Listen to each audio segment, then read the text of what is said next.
You are watching Tech Curry. For more informative content, subscribe to our channel and press the bell icon to get new video updates. In this video we will see how to upgrade our Windows 10 Pro to version 21H1 released in May 21st. Let's get started. Let's check the current version before starting this demo. I will right-click on this PC desktop icon and choose Properties from context menu.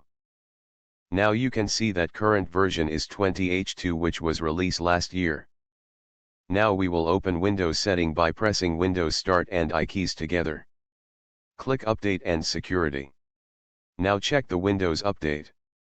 It will be detected automatically if your update checking is turned on. Otherwise you can check it by clicking Check for Updates Now button. We will click Download and Install link now. You can see update files are downloading now. It can take some time depending upon your current update version and internet speed.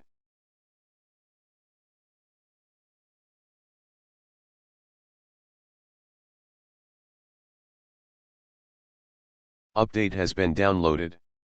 Let's click Restart Now button to install it. Installation can take some time and restart your PC many times, but don't worry, it's normal. My PC has been restarted. Let's check the current version and verify whether Windows is updated or not. Windows has been updated. We will discuss features of 21H1 update in upcoming videos. Thanks for watching.